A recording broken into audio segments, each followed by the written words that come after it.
Hello and welcome to the video. This is a very quick tip about this thing here. This is the ZOHD KoPilot. Now, for those of you that follow the channel, you'll know that I have an entire series now because there's been so much interest on this little thing. I've ended up making quite a few videos. Now, for those of you that are uninitiated, this is a little plug and play flight controller stabilizer that also has GPS functionality as well. So it will do things like return to home and geofencing. So it'll fly the model back to you if something nasty happens or you flick an Oh dear switch.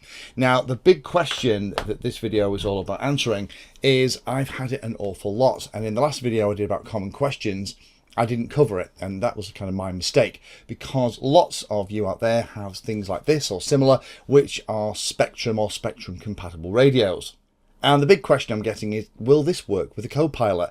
And the answer is absolutely it will. The fact that this is a Spektrum radio or a Spektrum compatible running DSM, X or one of those other variants doesn't make any difference to the KoPilot.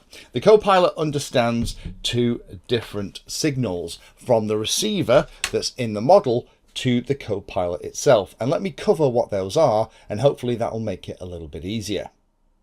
So in the manual, it covers the two options, both for S-Bus and for PWM connections. Now, if you have a receiver like this, this just happens to be one of the orange receivers from Hobby King. But if you have any receiver that works with your radio that has an S-Bus out, then this is potentially an option for you. You can just plug one single cable from your S-Bus output on your receiver into the S-Bus input on the KoPilot. The only thing you have to be careful of here is that the KoPilot is expecting the channels in a very specific order, and that is covered in the manual. But that's aileron for channel 1, elevator for channel 2, throttle for channel 3, rudder for channel 4, and mode for channel 5. Now, if you cannot get the channels into that particular order for whatever reason, then S-Bus might not be the one for you. But if you can get them into AETRM and you can plug it in through one cable with S-Bus, then that's going to be the simplest way to do it. However, if you don't have a receiver in your model that doesn't have an S-Bus output, and lots of receivers that I have here don't have S-Bus, then your other option is the PWM cable. Now, this cable is included in the kit, and it's there to plug into the side of the KoPilot and then to plug into your receiver.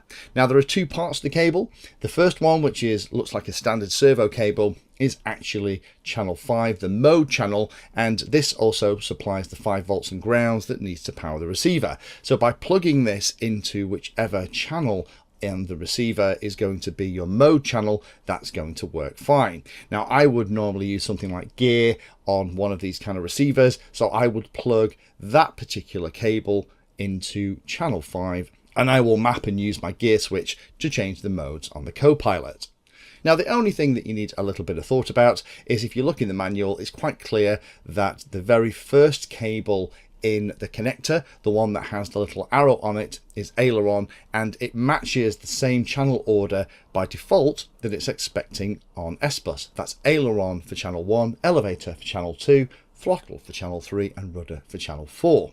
Now, if we don't have the outputs in the same order, and you can see that's the way I have it on this receiver, then that isn't a problem. The way that I would do it is get yourself a little Sharpie pen, put some dots onto each of the cables so you can keep track of which is cable 1, 2, 3 and 4. That'll tell you which is aileron, elevator, throttle and rudder, and then use a little pin to lift up all of the teeth and then reorder them so that the cables match.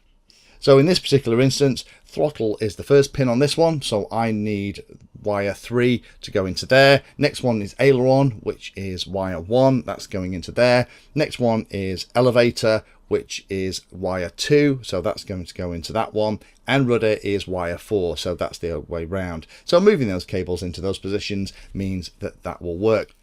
But using this little cable with these kind of older receivers that don't have S-Bus is probably most of us are going to have hidden away inside a fixed wing model. But if you have, then it's no problem. Using the little cable that comes as part of the kit, you can just wire it up so that the signals are going to the right place and you can use the KoPilot.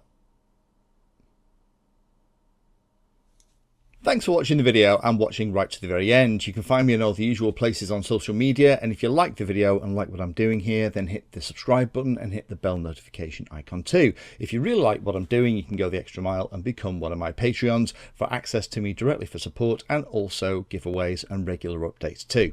If you're looking for particular content, then check out the playlist. I organise all of my videos into playlists, so if you're looking for a particular topic, you can find everything here. If it's called Introduction To, it's designed to start very simply and build on that simple introduction to teach you all about it. If it's called For Beginners, then that is really aimed at people who are brand new to that part of the hobby. You can also search on YouTube for anything that you're interested in using the search function at the top. So iNav Painless 360 will find all of my videos and even the playlists around iNav. So thanks again for watching and happy flying.